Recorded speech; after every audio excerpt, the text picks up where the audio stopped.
Page 448 नहीं 454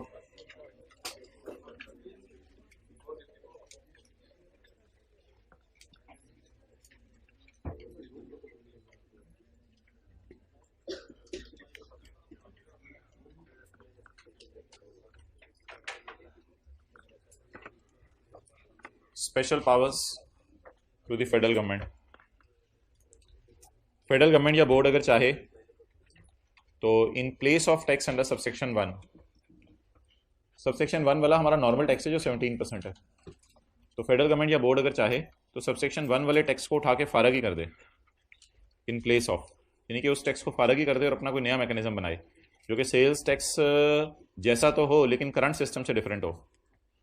तो the federal government और the board may in place of यानी may instead of tax under subsection 1 levy and collect such tax as it may deem fit, जैसे कि वो मुनासिब समझे।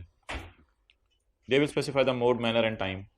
मोड तो आजकल ये चल रहा है कि सेलर को हम पैसे दे देते हैं 35,10,000, वो 5,10,000 गवर्नमेंट को दे देते हैं, आजकल ये मोड चल रहा है। अगर कोई और नया मोड होगा तो गवर्नमेंट बता देगी। ओके, किधर है आपका दोस्त? अब दोगी? अच्छा, अब मोहतरम सवाल ये है कि स्पेशल पावर्स और स्पेशल रेट में क्या फ़र्क है? एक आ रहा है स्पेशल रेट, एक आ रहा है स्पेशल पावर्स। स्पेशल रेट में ये मैंने कहा था कि रेट 17 की बजाय 23 कर दे, 24 कर दे, 25 कर दे, और स्पेशल पावर ये है कि आप पूरे लॉ का मैकेनिज्म ही बदल दो। तो ये दोनों तरह डिफरेंट चीज़ें हैं, ये स्पेशल रेट के नाम से आएगी और ये वाली स्पेशल पावर के नाम से आएगी। तो ये दोनों में एक फ़र्क है थोड़ा सा। अच्छा जी, tax on sale to CNG, कौन बोल रहा है? CNG, tax on sale to CNG, CNG station. Sale to CNG किसकी तरफ से होती होगी? बाय सुई गैस। सुई गैस एक इदारा है जो सेल करता है सुई गैस सीएनजी स्टेशन को। In case of sale of a natural gas to CNG, CNG को नेचुरल गैस बेची जा रही है, द गैस ट्रांसमिशन कंपनी यानी सुई गैस,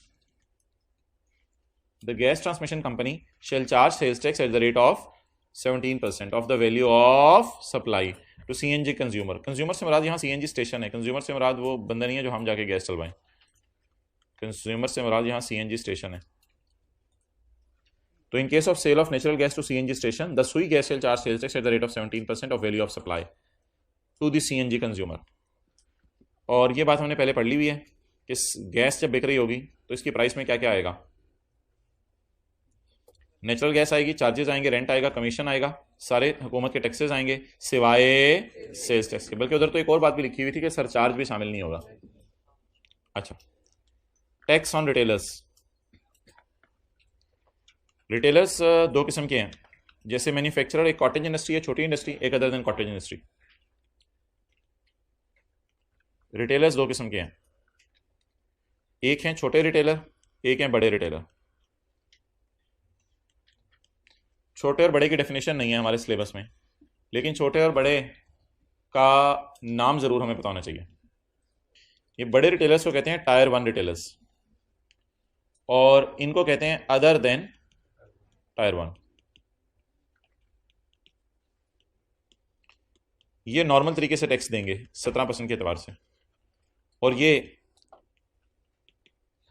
बिजली के बिल में टैक्स लग के आएगा।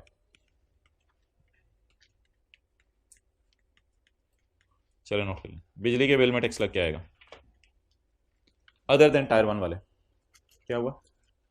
इसी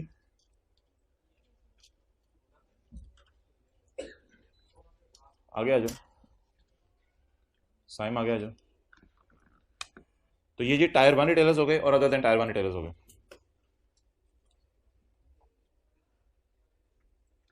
नेक्स्ट,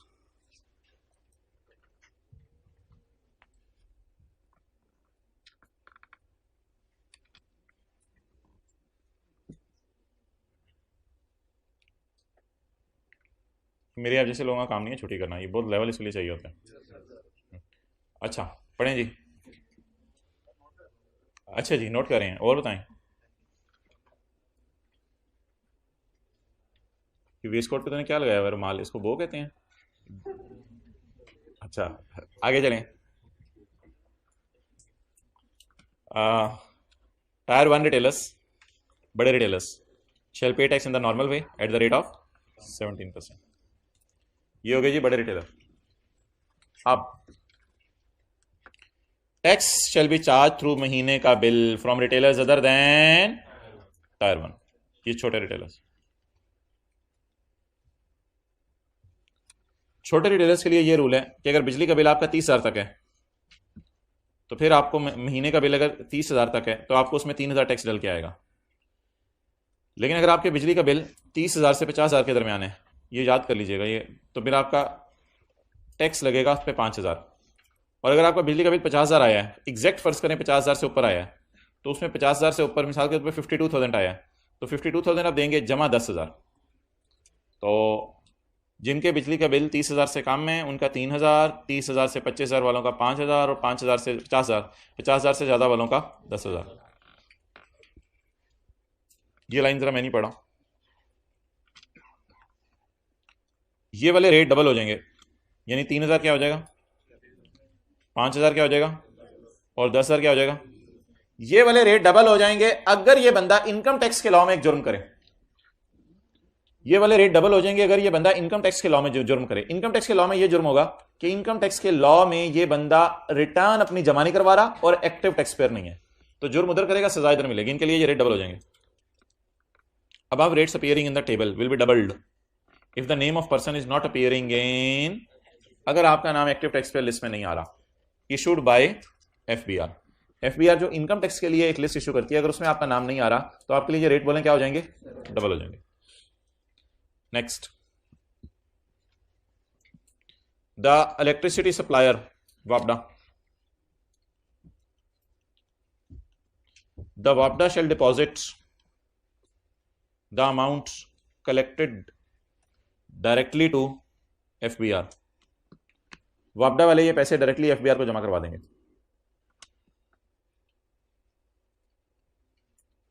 और ये जो छोटे रिटेलर्स है ना, the above tax on other than tier 1 retailers is other than normal, ये नॉर्मल के अलावा है, ये नॉर्मल टैक्स नहीं है, ये तो उसके बिजली के बिलों का टैक्स है और फर्दर टैक्स के भी अलावा कोई चीज है, ये एक्स्ट्रा टैक्स के अलावा कोई चीज है।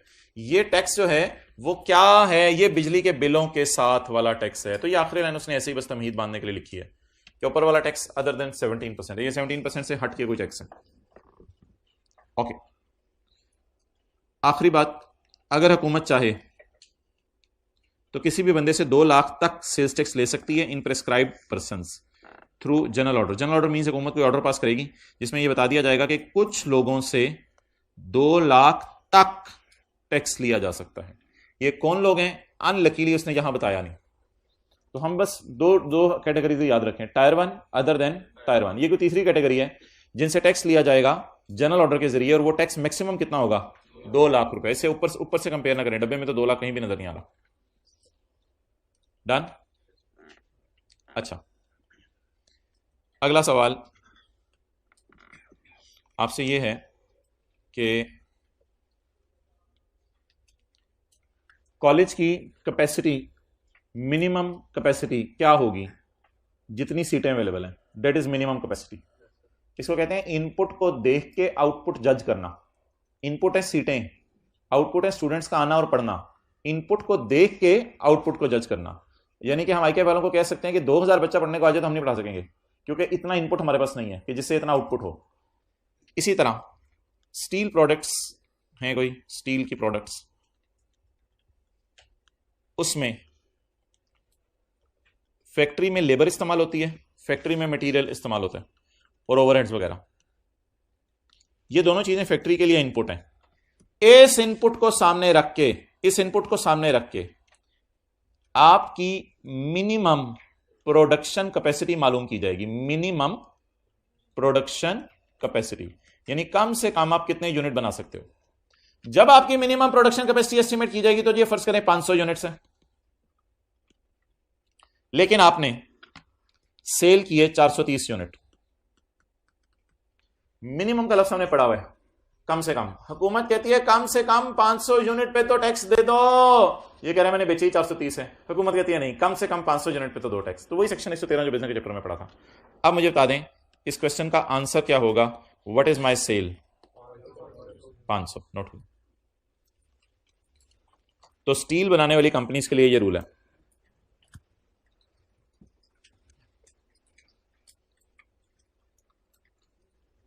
उमर भाई आए पूछें ये तुम राइट क्यों है?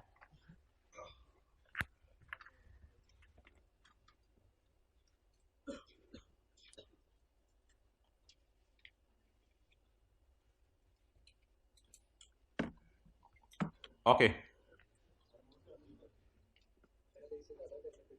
नहीं नहीं नहीं, मिनिमम का मतलब ये होता है कम से कम 500 यूनिट्स तो बेचो, अगर ज़्यादा बेचोगे तो फिर उस पर देने हैं।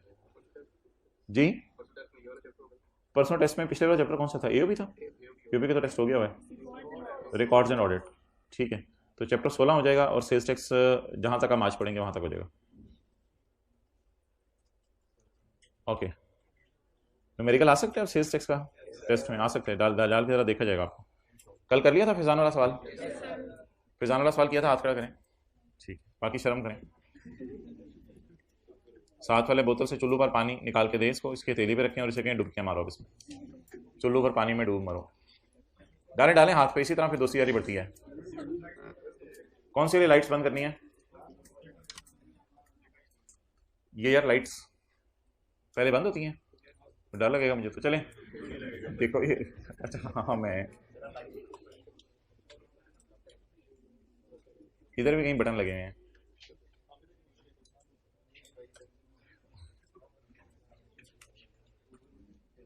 ओके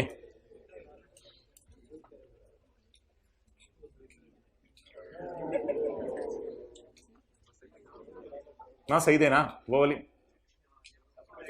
यह सारी बंद कर दो तुम, पीछे से सप्लाई बंद कर दें।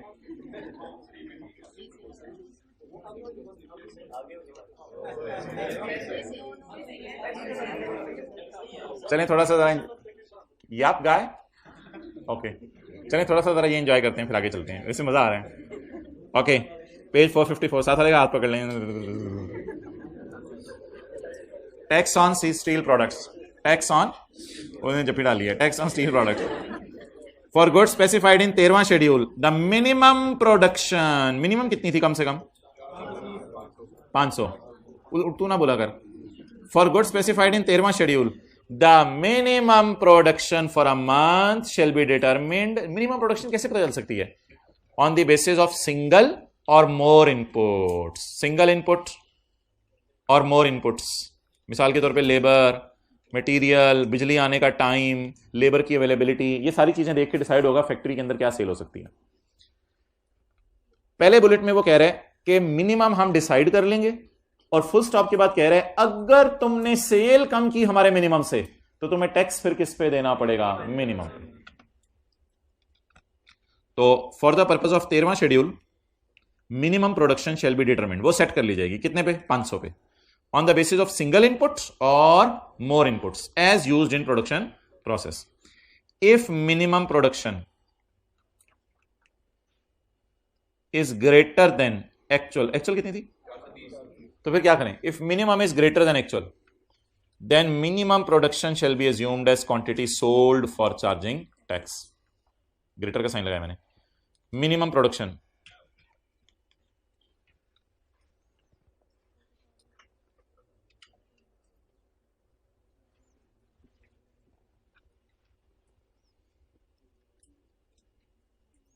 ओके मोहतरम, ये कभी दुकान पे देखिए आपने इनवॉइस इशूइंग मशीन? अक्सर तो आजकल कहीं खाना खाने जाएं तो वो मशीन से ही रसीद भी निकल आती है, जो एटीएम कार्ड डालते हैं उसी से रसीद भी निकल आती है। इनवॉइस इशूइंग मशीन, इसको आपने लिंक करना है, मेरे साथ आना, with the boards computer system. इसको लिंक करना है किससे? आपने बोर्ड के कंप्यूटर सिस्टम से। द बोर्ड, बोर्ड नहीं board, the board require class of persons to integrate their invoice issuing machine with the boards for real time online reporting of sale। ये real time online sale किसको पता चल रही होगी? FBR को, FBR को पता चल रही होगी पॉइंट ऑफ सेल मशीन के तहत। अच्छा अब जी बड़ी चुप चुप सांस लेना, प्यार से चुप करा दिया करें, डंडे छुटे मार के नहीं होते, नहीं तो मेरे साथ बैठा ना करें। अच्छा मोहतरम, दुकानदार ने चीजें बेची 100 की इस पे 17% टैक्स डाला, गलती से 1% टैक्स और डाल दिया, क्लास के बाद मिलना, नॉर्मल, इसे कहते हैं एक्सेस। क्या कहते हैं? अगर दुकानदार किसी कस्टमर को 100 रुपए की चीज बेच रहा था और 100 रुपए की बजाय 118 की 100 रुपए की बजाय 118 की बेच दी, तो ऐसी सूरत में जो एक दुकानदार को ऊपर का माल रिसीव हुआ है, गवर्नमेंट कहती है वो बंदा कहां मिलेगा? वो तो हैवी बाइक स्टार्ट करके चला गया, तो उसको तो अपनी आवाज ना आवे, तो तेरी आवाज कहां से आएगी? आप पीछे से आवाजें मारते रहे, भाईजान 1 रुपया वापस ले जाओ, और वो निकल गया, हुकूमत कह रही है परेशान ना हो, हमें दे दो। 17 जमा 1 18 रुपए अब आप गवर्नमेंट को जमा करवाएंगे। चपेड़े चंडे मारते हुए आपको गवर्नमेंट ले जाएगी और आपकी जेब से 1 रुपया निकलवाएगी। अ पर्सन, अ शॉपकीपर,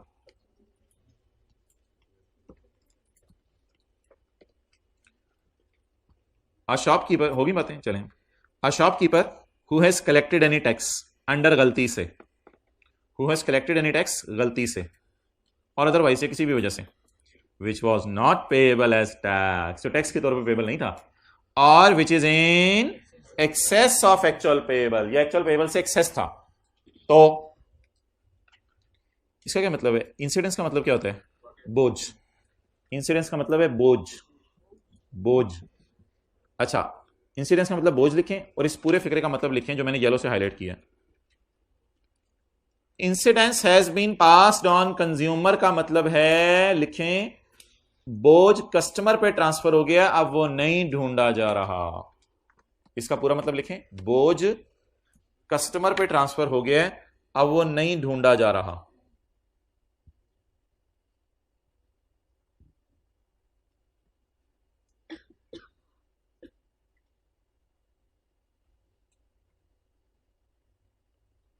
बोझ कस्टमर पे ट्रांसफर हो गया, अब वो नहीं ढूंढा जा रहा। And incidence has been passed on the consumer. The shopkeeper, the shopkeeper,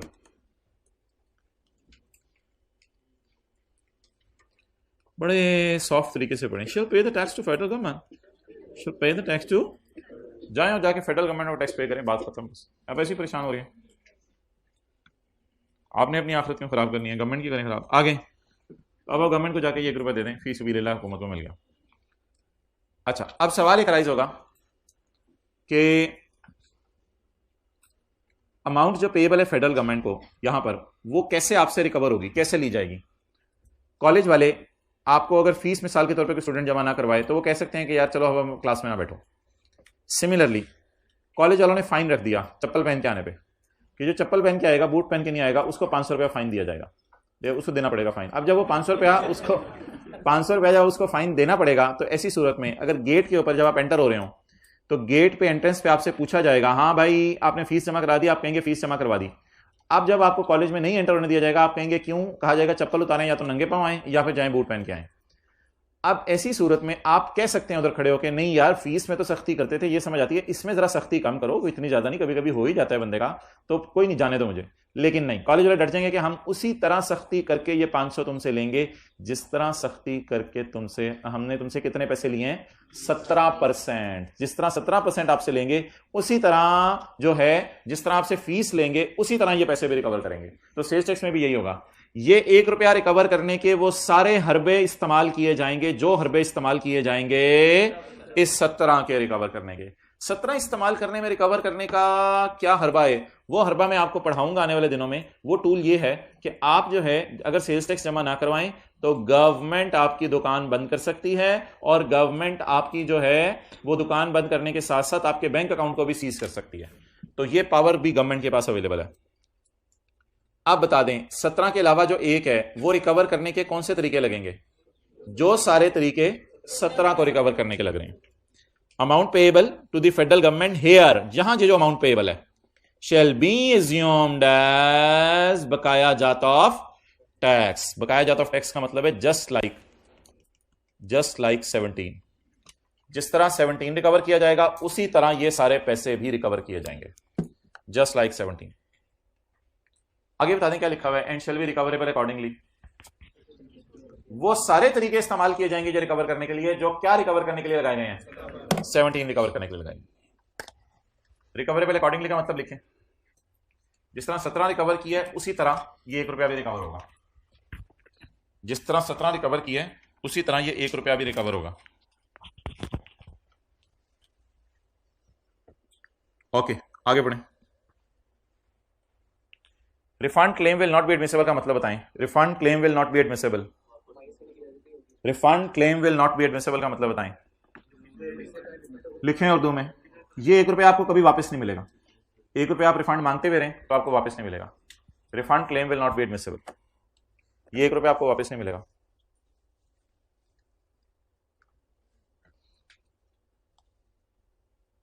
next, burden of proof.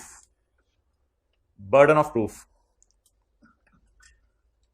Burden of proof का मतलब लिखें साबित करने की जिम्मेदारी। साबित करने की जिम्मेदारी।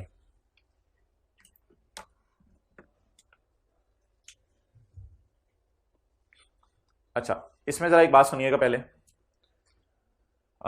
ये साबित करने की जिम्मेदारी कि कस्टमर को ढूंढा जा सकता है या नहीं ढूंढा जा सकता, ये शॉपकीपर ही है जो बता सकता है कि ढूंढा जा सकता है नहीं ढूंढा। अगर शॉपकीपर कहते हैं ढूंढा जा सकता है तो फिर गवर्नमेंट कहेगी दिखाओ तुमने कैसे ढूंढा और कौन वो बंदा था। अगर शॉपकीपर नहीं ढूंढा जा सकता तो वो हुकूमत उससे आके सबूत मांगेगी, तुम साबित करो तुम कैसे कह रहे हो नहीं ढूंढा जा सकता, क्योंकि ऐसा ना उस बंदे का भी नुकसान हो जाए। ये तो नहीं कि हुकूमत को अपने पैसा चाहिए। तो ये साबित करने का बोझ कि वो बंदा ढूंढा जा सकता है या नहीं ढूंढा जा सकता, ये बोझ जो है वो सेलर के ऊपर है। हुकूमत वैसे बाय डिफॉल्ट अगर एज्यूम करेगी ना, वो यही करेगी कि वो बंदा नहीं ढूंढा जा सकता और आप ये पैसे हमें दे दें। अब ये बात जो मैंने आपसे की है कि हुकूमत एज्यूम करेगी वो बंदा नहीं ढूंढा जा सकता, ये बात यहां नहीं लिखी हुई, ये मैंने अपनी तरफ से बोली है समझाने के लिए। यहां क्या लिखा हुआ है, यह साबित करना कि वो बंदा ढूंढा जा सकता है या नहीं ढूंढा जा सकता, यह साबित करना जिम्मेदारी किसकी है? गवर्नमेंट की, सेलर की, शॉपकीपर की। The burden of proof, burden of proof का मतलब है साबित करने का बोझ, साबित करने की जिम्मेदारी। दैट द बोझ, साबित करने की जिम्मेदारी, दैट द बोझ of tax has or has not been pass to consumer shall be on shopkeeper. यह जिम्मेदारी शॉपकीपर के ऊपर होगी कि वो बंदा ढूंढा जा सकता है या नहीं ढूंढा जा सकता। छोटा सा लिख लें आगे, क्योंकि इस तरह बात अधूरी समझ नहीं आती। और गवर्नमेंट यही कहेगी कि वो बंदा तो नहीं ढूंढा जा सकता, और गवर्नमेंट तो यही कहेगी कि वो बंदा नहीं ढूंढा जा सकता, लेकिन आप साबित कर दें।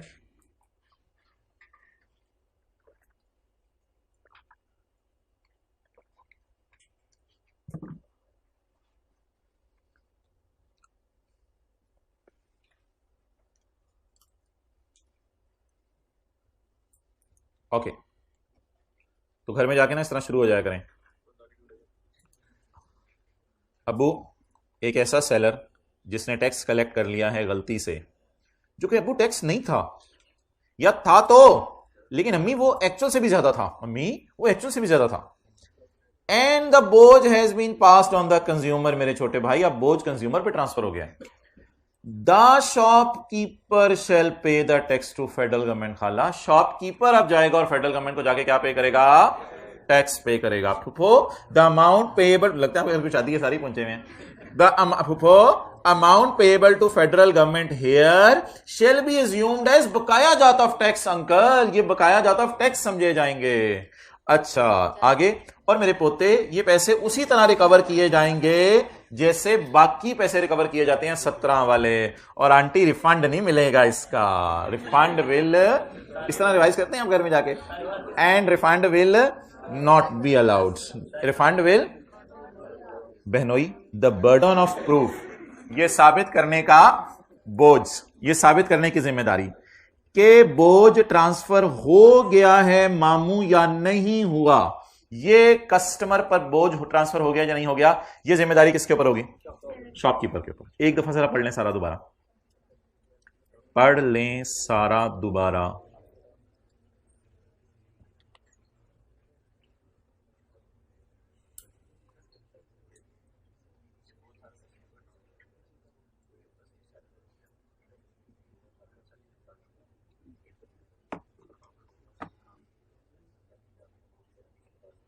अब ये जिम्मेदारी गवर्नमेंट के ऊपर है, सॉरी सेलर के ऊपर है कि बंदा ढूंढा जा सकता है या नहीं ढूंढा जा सकता।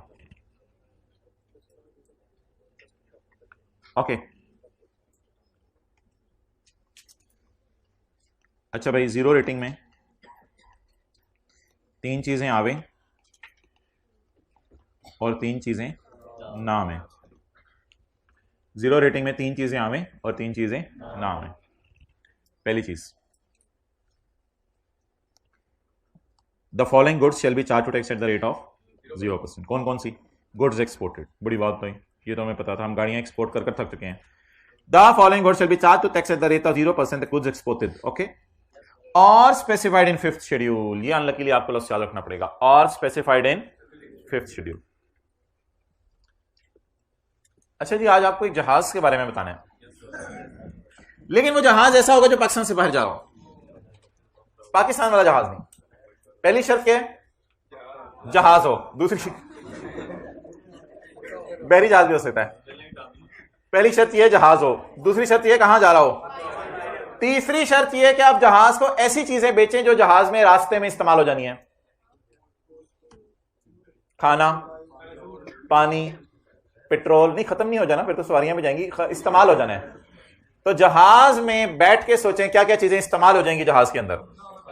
नान, पायलट नहीं इस्तेमाल होगा, पायलट वापस आएगा।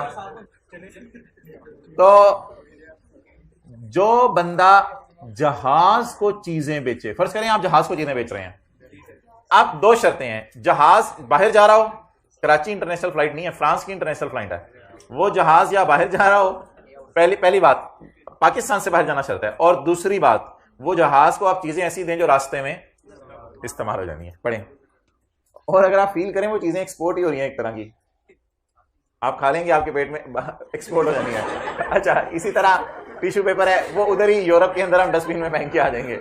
और तीसरी चीज क्या थी? पेट्रोल, वो भी रास्ते में इस्तेमाल हो जाना। पढ़ें जी, सप्लाई ऑफ यानी सेल ऑफ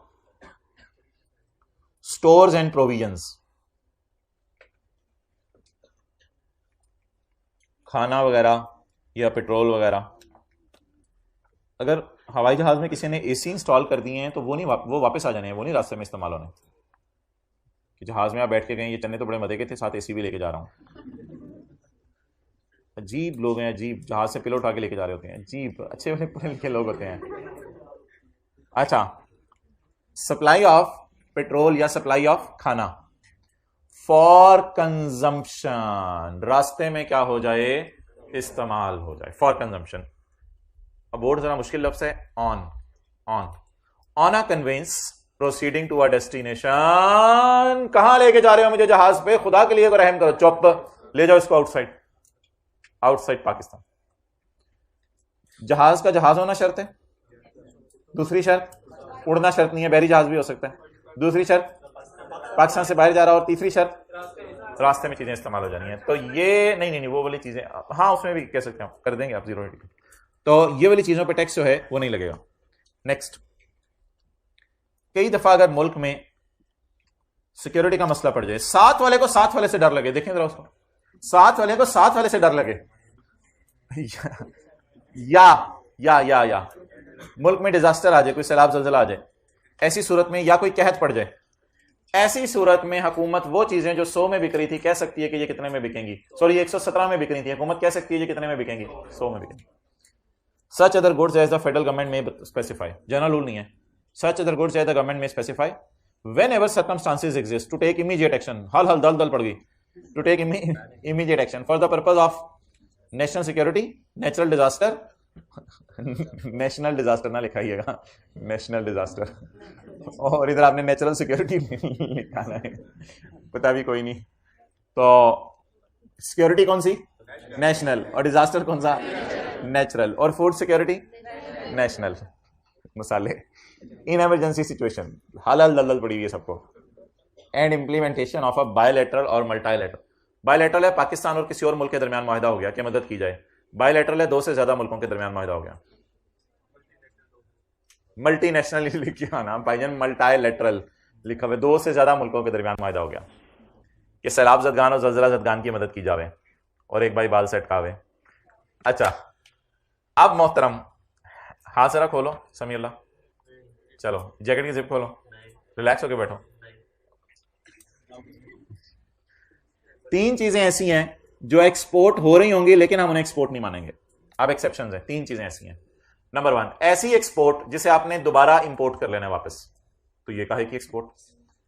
दूसरा, ऐसी एक्सपोर्ट जे एक्सपोर्ट ऐसी कंट्री को की जिसका गवर्नमेंट ने कहा हुआ है अगर तुमने उसको चीजें बेच दी तो 100 वाली 117 की बेचोगे, और ऐसी एक्सपोर्ट जो एक्सपोर्ट करनी थी लेकिन एक्सपोर्ट की नहीं। तो ये 3 किस्म की एक्सपोर्ट्स दिखने में एक्सपोर्ट्स लगेंगी, जीरो रेट लगेंगी, लेकिन इनके ऊपर आपने 17% लगाना है। इन पे कितने परसेंट लगाने? 17%। Exports that are intended to be re-imported. Next, exports but not exported. Okay, guys? Try करें. Export that is not exported because it is fresh up. Okay. Goods that have been exported to a country specified by federal government. तो कितने किस्म की export हो गई जिसे export होने के बावजूद भी एक्सपोर्ट नहीं माना जाएगा? 3 किस्म की। The federal government may restrict input tax credit for a person making a zero rate cell.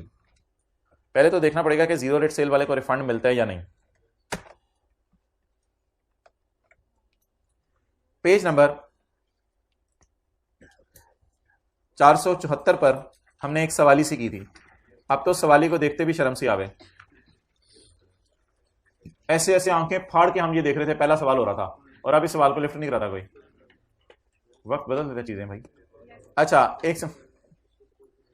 136 का रिफंड था जीरो रेट सेल पे। 7 तरह से पूछे तुम्हें याद आवे?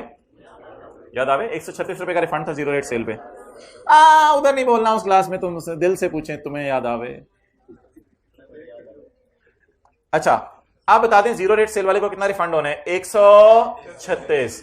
लेकिन इस 136 की बजाय हुकूमत अगर हट जाए और हुकूमत कहे यार तेरा बड़ा लेवल है, तू तो एक्सपोर्ट सेल करता है यार, छोड़ पड़े यार, 136 का रिफंड क्या लेना, छोड़, अभी हुकूमत को पैसों की जरूरत है, 130 का रिफंड ले ले, बाकी माफ कर दे हमें। गवर्नमेंट अगर ये चाहे तो कह सकती है। तो ये अजीब सी बात पड़े, एक्सपोर्टर को तंग कर रही है, ना छेड़ एक्सपोर्टर नो, बन जाएगा इंपोर्टर। अच्छा, the federal government may restrict input tax credit for a person making a zero rate sale. लिखें पेज 474 पर अब 136 की बजाय शायद 130 मिले। पेज 474 पर 136 की बजाय अब शायद 130 मिले, मैं बताऊंगा।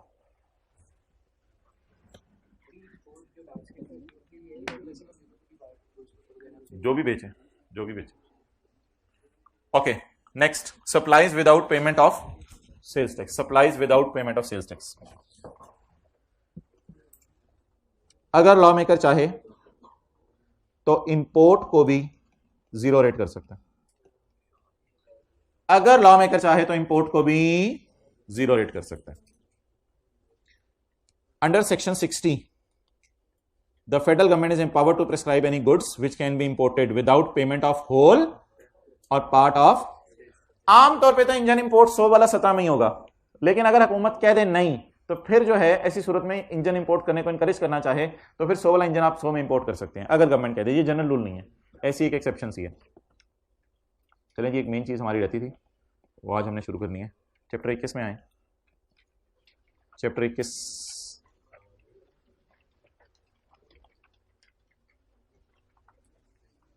एक सवाल है, किन लोगों ने अपने आप को रजिस्टर करवाना है?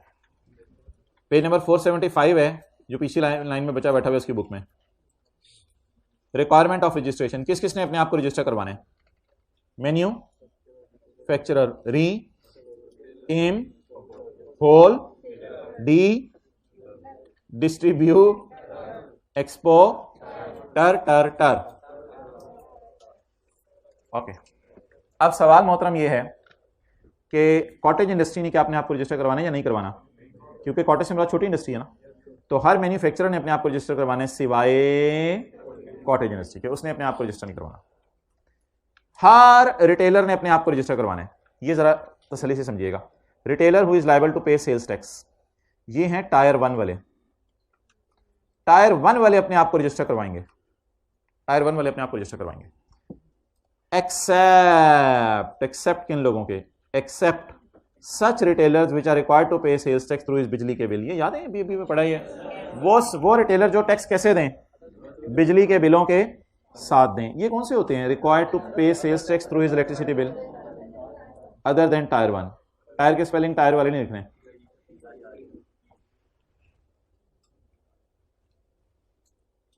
अच्छा जी, छोटी इंडस्ट्री ने अपने आप को रजिस्टर करवाने।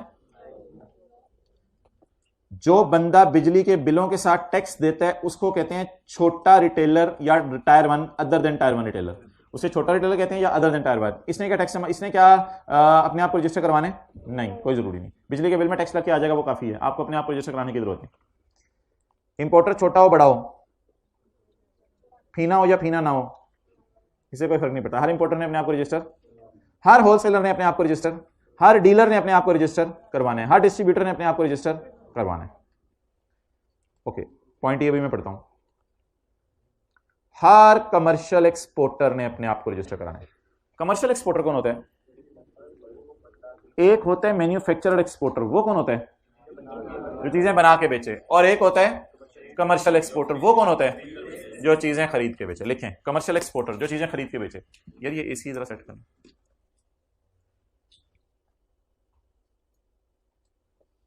ओके, आपको पता है एक्सपोर्टर्स को सेल्स टैक्स का रिफंड मिल जाता है। एक्सपोर्टर्स को सेल्स टैक्स का क्या मिलता है?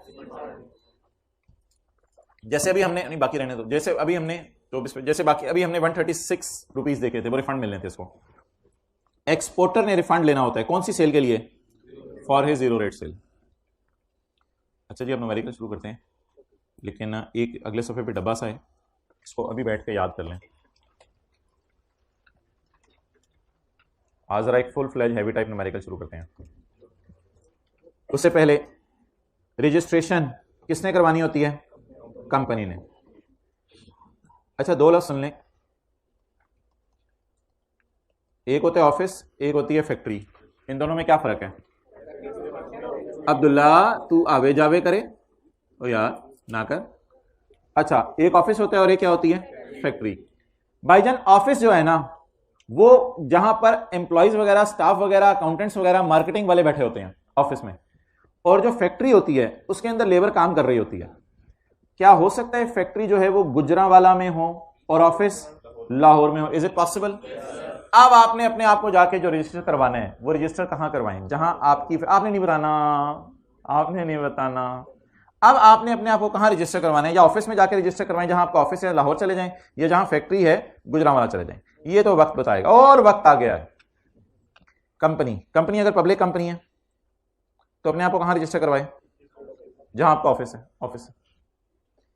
तो कंपनी अगर पब्लिक कंपनी है तो वहां करवाए। और अगर कंपनी प्राइवेट है, अगर पब्लिक है तो कहां करवाए? ऑफिस। और अगर कंपनी प्राइवेट है और चीजें बना के बेच रही है, तू भी बीच में आना।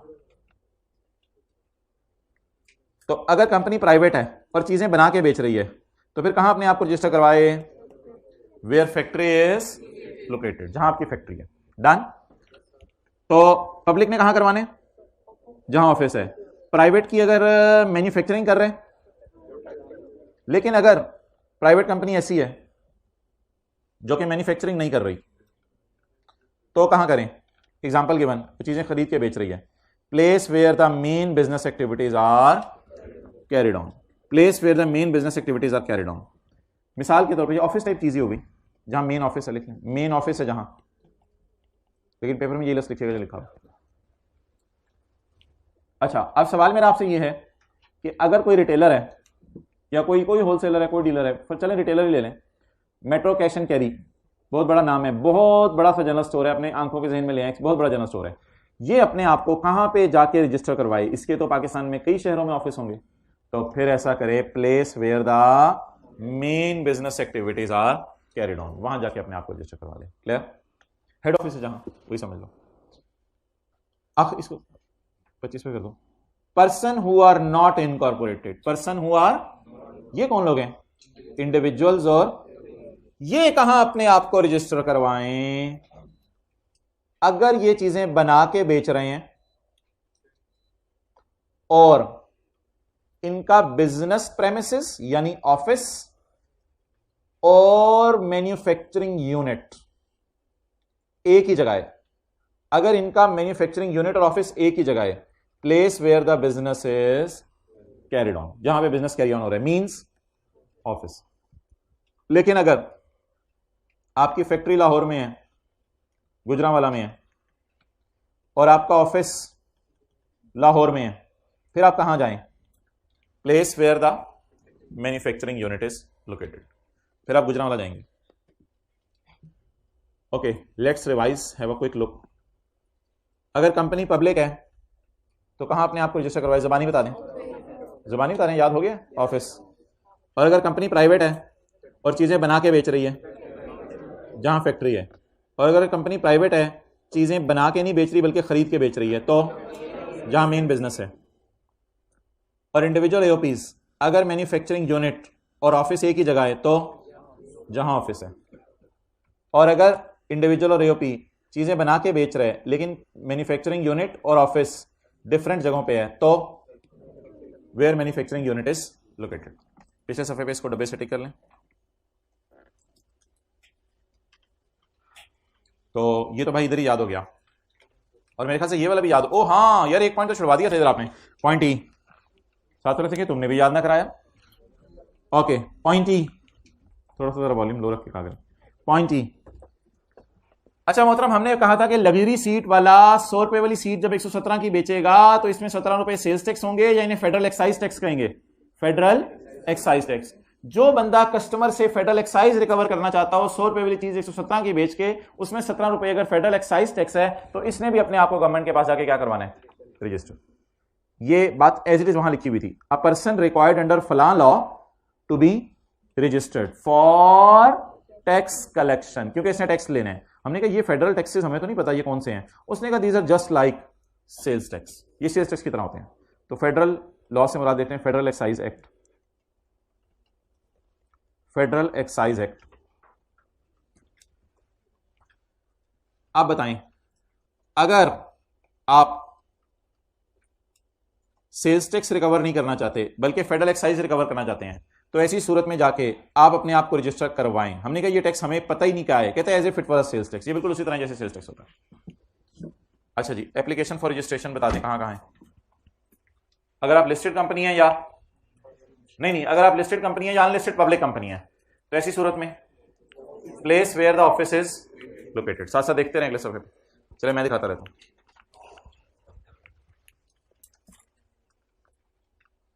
Okay, place where the registered office is located. और अगर in case of other companies कौन सी हैं? प्राइवेट। अब अगर कंपनी चीजें बना के बेच रही है, तो ऐसी सूरत में factory.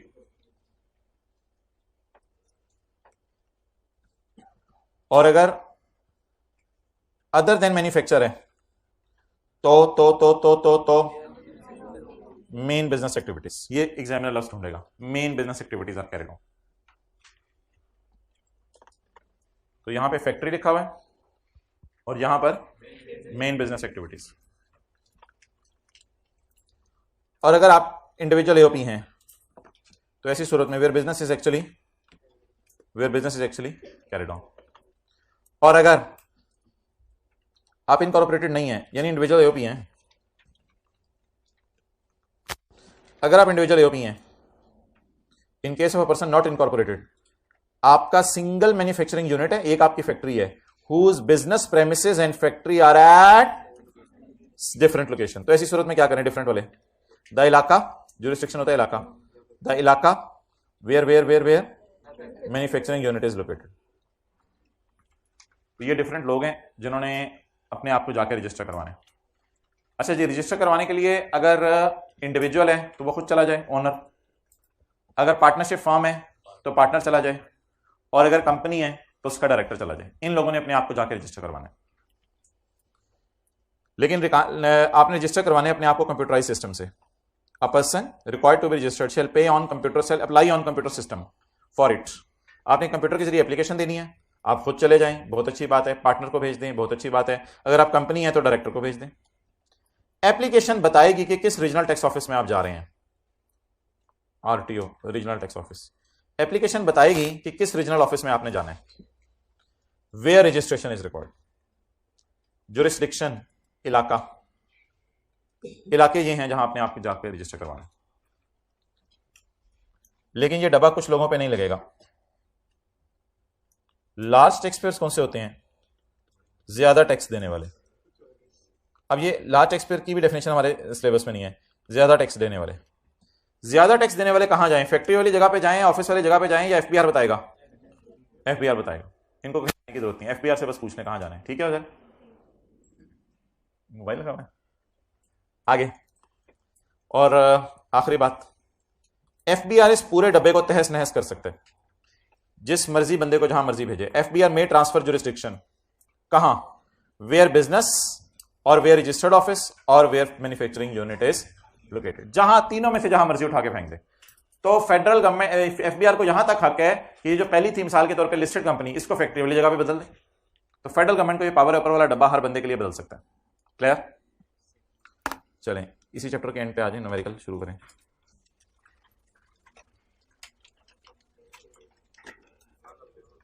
Page number 489।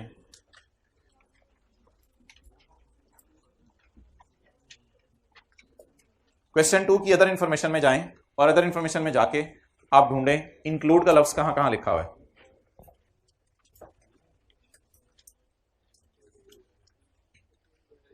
Page 489। Include का लफ्ज हमने पेपर शुरू करते ही हाईलाइट कर लेना है, बल्कि घर से ही हाईलाइट कर लाइएगा। इंक्लूड का लफ्ज सिर्फ दो जगह लिखा हुआ है, एक ये लिखा हुआ है। इसका मतलब है जो ऊपर वाली फिगर्स हमें नजर आ रही हैं, ऑन फिगर्स के अंदर देखना पड़ेगा किस फिगर में ये वाले मसले हैं, और जो फिगर आएगी वो वाली, उसको हम अंदर वाले कॉलम में लिखेंगे इंस्टेड ऑफ के उनको कहां लिखें? बाहर वाले कॉलम में। अब जरा ढूंढना पड़ेगा मेहनत करके कि ये कहां कहां पड़े हुए हैं। ये कौन सी चीज है? Supply of taxable goods to registered customer. ऊपर ढूंढे कहीं ये figure, supply of taxable good to registered person, supply of taxable goods to registered customer. तो ये इन्वर्टेड कॉमर्स ऊपर मैच कर रहे हैं ऊपर वाली लाइन से, तो फिर इसको टिक कर लें। इसको हम अंदर वाले कॉलम में रखेंगे और इसमें से फिगरें सेट सुट करके बाहर लेके जाएंगे। आगे चलें, एक और जगह इंक्लूड का लफ्ज लिखा हुआ है, ये क्या है? परचेजेस फ्रॉम, किस फिगर में मसला है? Purchase from registered supplier. तो परचेज फ्रॉम रजिस्टर्ड सप्लायर में बताएं क्या मसला है? 2000 वाला। क्लियर? अच्छा, ये एक थोड़ा सा मैं खुद सवाल बना रहा था तो ये इसमें हो गया था। असल में ये ना समझिएगा, परचेज फ्रॉम रजिस्टर्ड सप्लायर ये वाली भी है। आई कैप जब लिखेगा ना तो पूरी बात लिखेगा, टैक्सेबल से लिखना शुरू करेगा ताकि आपको फिगर पूरी पता चले। बहरहाल छोड़ें इसको, सवाल शुरू करते हैं, फिर सारी बातें बीच में आ जाएंगी। सेल जी, सेल कहाँ डालनी होती है? वर्किंग 2 में और वर्किंग 3 में। वर्किंग 3 में टैक्सेबल सेल डालनी होती है और वर्किंग 2 के अंदर जीरो रेट और एग्जेम्प्ट भी डालनी होती है, और टैक्सेबल का वर्किंग 3 से लाके भी डालना होता है। शुरू करेंगे।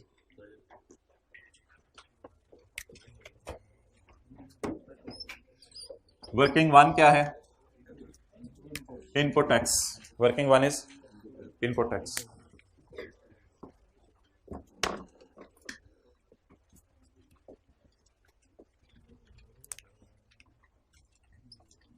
इनपुट्स। Working 2 apportionment. इसमें सेल आएगी कितने किस्म की? 3 किस्म की। कौन कौन सी? टैक्सेबल और जीरो और एग्जेम्प्ट। ना बोलो, इसमें इनपुट आएगा और एक और इनपुट आएगा मशीन का। Okay. Working 3 taxable sale. Sale to register,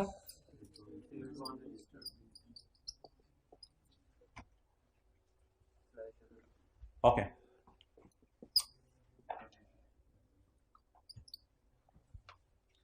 पहली लाइन आप पढ़ें। टैक्सेबल सेल, सेल टैक्सेबल है, एग्जाम नहीं है। सेल टैक्सेबल है टू रजिस्टर्ड कस्टमर, यानी ये वो गाड़ी है जो होंडा ने डॉलर्स को बेची है। Car is a taxable goods which is sold two dollars. तो इसका मतलब है ये सेल टैक्सेबल है, एग्जाम्प्ट है या जीरो रेट है? जीरो रेट या एग्जाम तो नहीं लिखा हुआ, तो फिर ये टैक्सेबल है। अगर टैक्सेबल है तो टैक्सेबल से कौन सी वाली सेल? Sale to registered. इसको अंदर वाले कॉलम में लिखें, sale to registered. Next, sale of taxable goods to unregistered customer. Taxable चीजें अनरजिस्टर्ड बंदे को तो वर्किंग फ्री में ले जाए। सेल टू अनरजिस्टर्ड जी कितनी? सेल पे 7% नहीं लगाना होता। चलें आगे, अगले दोनों देख लें क्या है। अगले दोनों देखें क्या हैं। इस्तेमाल हो जाने वाली चीजें हमने पीआईए की ऐसी फ्लाइट को बेची हैं जो इंटरनेशनल फ्लाइट है, मुल्क से बाहर जा रही है। आप बता दें, ये आज ही पढ़े, जीरो रेट सेल है। अच्छा आगे देखें, लोकल सेल कह रहे हैं कोई मैंने जीरो रेट की है। मैंने तो आपको कहा था एक्सपोर्ट सेल जीरो रेट होगी। ये कह रहे हैं पाकिस्तान में लोकल सेल हो रही है, वो जीरो रेट है। जैसे वो नेचुरल डिजास्टर वाली चीजें पड़ी थी और वो भी पड़ी थी, नहीं गवर्नमेंट का लफ्ज तो नहीं, जब जो हमने पढ़ी हुई है बस वही मिसालें दें। नेचुरल डिजास्टर में मैंने कहा था कि 100 वाली चीज 100 में ही बेची जाएगी। तो क्या लोकल सेल के साथ अगर जीरो रेट लिख दे तो जबरदस्ती उसको 17% लगाएंगे, या वो खुद बता रहे जीरो रेट है? तो माना कि एक्सपोर्ट जीरो रेट होती थी, लेकिन आज पता चला कि लोकल सेल भी जीरो रेट हो सकती है। पाकिस्तान में ही आप किसी को कोई चीज बेच रहे हो कहत के मौसम में या जलजले के मौसम में, तो फिर आप 100 वाली चीज 100 में बेच दें, लॉ मेकर कहते हैं मुझे कोई मसला नहीं। समझ आ गया? अब ये दोनों सेलें कहां डाल दें? एक सेल है पीआईए वाली फ्लाइट को जो बाहर जा रही है और रास्ते में कंज्यूम हो जानी है चीजें, और एक सेल ये वाली है जी 1200। ओवर एफिशिएंट ना बना करें ना, एग्जामिनर को दिखानी होती हैं चीजें। कितनी होगी जीरो रेट सेल? 1200। आगे आ जाओ, आना तो zero rate sale 1200। Next, purchases.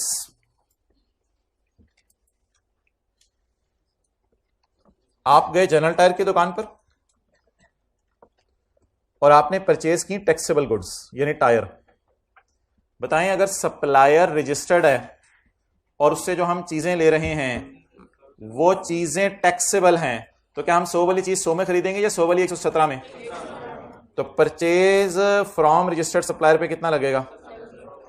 आगे, परचेज फ्रॉम अनरजिस्टर्ड सप्लायर, चीजों पे तो टैक्स लग रहा है लेकिन वो बंदा ही क्या नहीं है, तो क्या हम अनरजिस्टर्ड बंदे को 17% पे करें या सिर्फ चीज की प्राइस पे करें? ओके, इसको फिर इग्नोर कर दें। ये तीसरी चीज नहीं आई है, ये आज तक नहीं पड़ी थी। इस परचेज का क्या करें? डैश डाल दूं या 17%? भाईजान बंदा तो रजिस्टर्ड है, आप गए रजिस्टर्ड बंदे के पास, मिसाल के तौर पे जनरल टायर के पास आप दोबारा चले गए और जनरल टायर से कहा अब मुझे जो है वो गाड़ी के लिए जरूरत है, मिसाल के तौर पे मैट्स की जरूरत है, जो नीचे पांव के बिछाते हैं मैट्स, गाड़ी के लिए मैट्स की जरूरत है, तो तुम वो भी बेचते हो। उसने कहा वो मैं बेचता तो हूं लेकिन हुकूमत ने उस पर टैक्स तो नहीं रखा होगा, कोई सुना तो हमने, यही है उस पर टैक्स नहीं है। अच्छा चलो ठीक है भाई, फिर आप मुझे बता दें, अगर आप रजिस्टर्ड बंदे से एग्जेम्प्ट गुड्स खरीदें तो आपको कुत्ते ने काटा, डीओजी ने बाइट किया है, सॉरी यार, आपको डीओजी ने बाइट किया है कि आप जो है वो उसको टैक्स दें। आप जरा 3 बातें बता दें। अगर बंदा रजिस्टर्ड है और चीजें टैक्सेबल हैं तो आप टैक्स दे दें, बंदा ही रजिस्टर्ड नहीं, टैक्स ना दें, चीजें ही माफ है, ना दें टैक्स। ओके,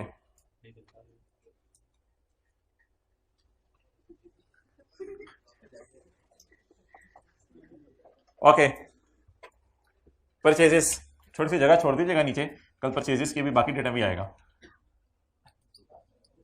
परचेज रजिस्टर्ड बंदे से 2, इसमें 7 17 लगाने, लेकिन इसमें से कोई फिगरें सेट मुट करनी है वो इंशाल्लाह करेंगे, फिर इस पे लगाएंगे 17।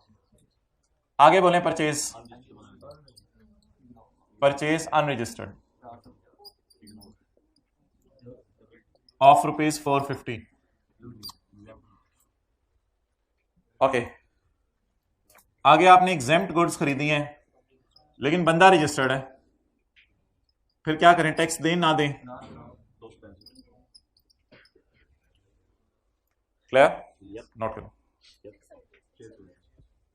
ये किसने बोला था 265?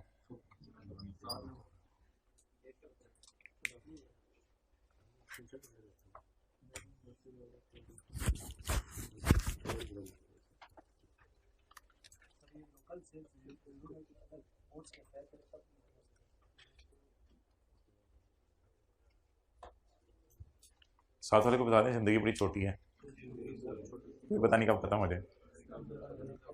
ओके चलें।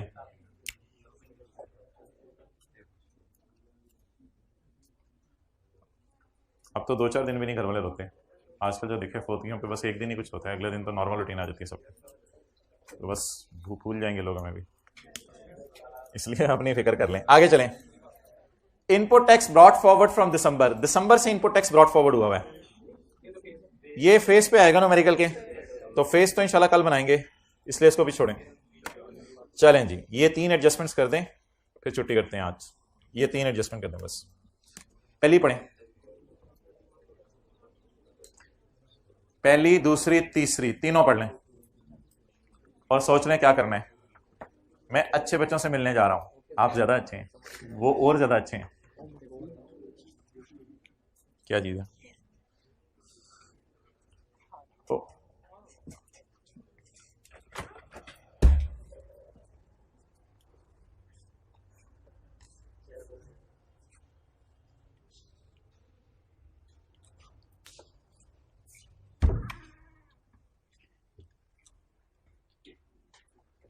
वालेकुम अस्सलाम, क्या हाल है? वालेकुम अस्सलाम।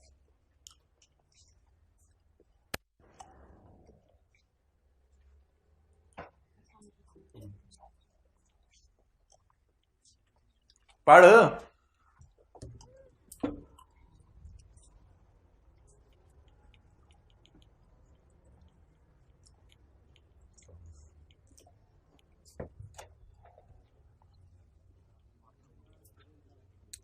पहली को कहां डालना है? पहली को दूसरी में किस पे सेल बुक करनी, और तीसरी में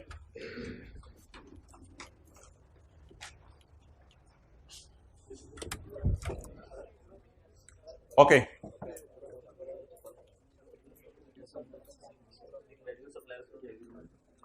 गुड्स अमाउंटिंग टू, अच्छा सेल में पड़ी हैं, ये याद रखिएगा, ये चीजें सेल में पड़ी हैं, लेकिन रजिस्टर्ड वाली सेल में पड़ी हैं ये चीजें सारी।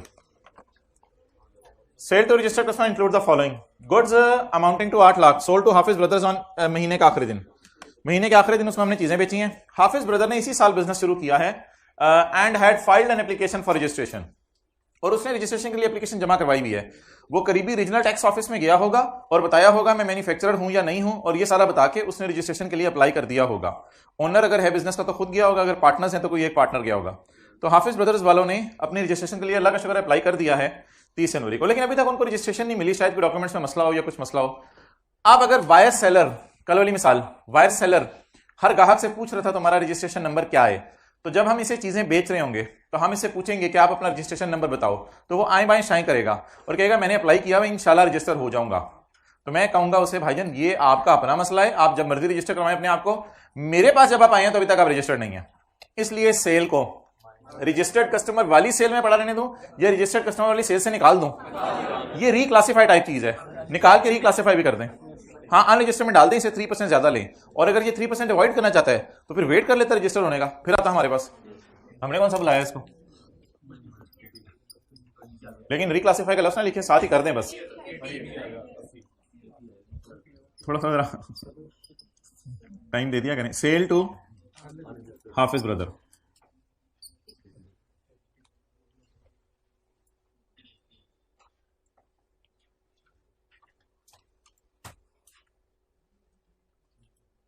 Next. Goods having a market value of 6 lakh, having a market value of 6 lakh were sold to Parveen Baji, वो जो आंटी शमशाद की बेटी थी जानने वाली, तो परवीन बाजी को हमने चीजें बेची हैं जो कि हमारी एसोसिएटेड कंपनी है, फॉर रुपीज, बेची कितने की, फॉर 6 लाख, बेची कितने की, 5 लाख, और इनकी मार्केट वैल्यू 6 लाख जी। Wrong figure, original 6 lakh. हमने कितने पे सेल बुक की होगी? 5 लाख पे। 100 से कम करनी है।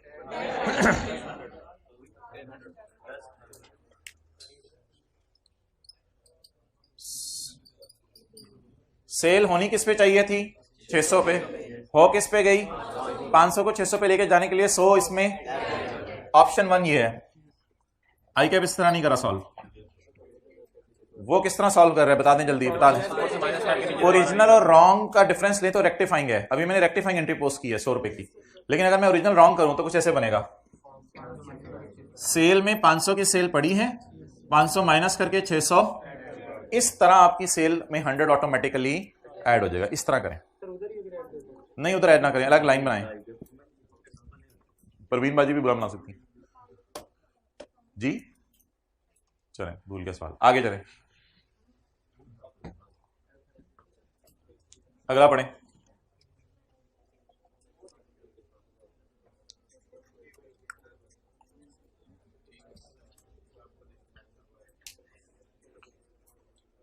ऑन 1 जनवरी 2018 महीने के पहले दिन एफए ने लॉन्च किया toothbrush which is covered under, ये सारी पास पेपर की एडजस्टमेंट्स हैं, which is covered under 3rd schedule, जो कि 3rd शेड्यूल की चीजें हैं। 3rd शेड्यूल की चीजों के नाम तो हमें याद नहीं है, लेकिन उसने बता दिया खुद ही। 3rd शेड्यूल वाली चीजों को हम 100 रुपए पे बेचेंगे या 117 रुपए पे बेचेंगे? 117 रिटेल प्राइस पर 17% लगाएंगे या डिस्काउंटेड होलसेल प्राइस पर? 3rd शेड्यूल वाली आइटम्स की यह खासियत है कि उनकी रिटेल प्राइस के ऊपर सेल्स टैक्स लगता है। The retail price of the toothbrush, नए नए हमने टूथब्रश लॉन्च किए क्योंकि इलाके वाले आते थे तो दांत उनके नजर आते थे, तो हमने कहा तो टूथब्रश तो 100 रुपए का टूथब्रश जो है वो हमने बेचा है, फुल स्टॉप। नहीं, बेचना था 100 का। However, the first month of launching, क्योंकि पहला महीना था लॉन्चिंग का, तो हम बाहर खड़े हो गए। टूथब्रश, टूथपेस्ट है, टूथब्रश है, टूथब्रश 75 रुपए का, टूथब्रश 75 रुपए का, आओ आओ दांत साफ करवाओ, आओ आओ दांत साफ करवाओ, at a discounted price of 4000 मुर्गे फंस गए। 4000 मुर्गों ने टूथब्रश खरीदे। ओके, अब आप मुझे बता दें इसमें मेरी ओरिजिनल फिगर क्या है और रॉन्ग फिगर क्या है? 4000 टूथपेस्ट ज़रब 100, ये हो गई। लॉ मेकर चाहता है इस पे सेल बुक करें, हमने किस पे बुक कर ली हुई है?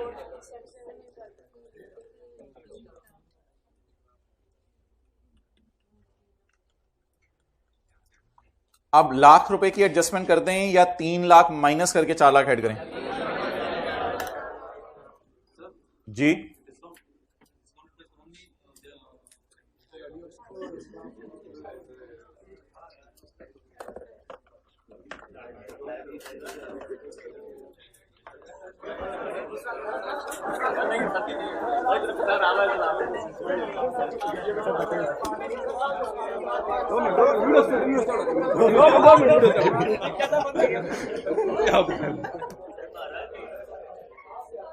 अब बताओ सारे इसको जिसने सवाल पूछा है। आ गया मैं वापस, उठा दें। अच्छा जी, इसके साथ ना एक मसला है आजकल, मैं घर जाके पढ़ नहीं रहा। अच्छा जी, डिस्काउंट तो देने की इजाज़त है, लेकिन कल हमने पेज 453 पे पढ़ा था कि for supply specified in 3rd schedule sale tax B charge 17% of and not at discounted price and not at wholesale price.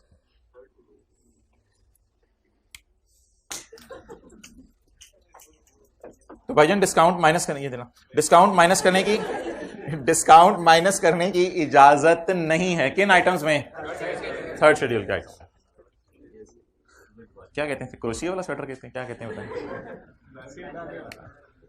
जबरदस्त, ओल्ड इज गोल्ड। माइनस मतलब ये कि टेक्नोलॉजी, हम तो स्वेटर नहीं ओल्ड कह रहे हैं, टेक्नोलॉजी। अच्छा जी, अब बोलें जी, सेल किस पर पड़ी हुई है? 3 लाख पर। मैंने किस पर लेकर जानी है? 4 लाख पर। सेल ऑफ टूथब्रश जी बोलें 400।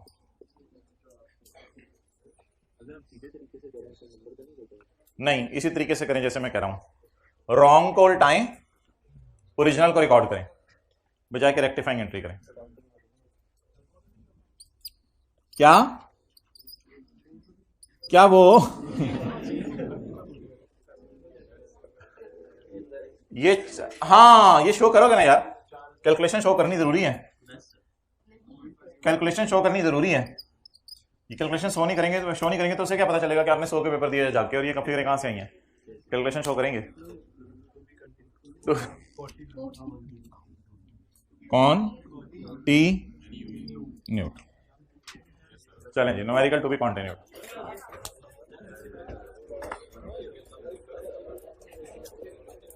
बैठ जाओ भाई।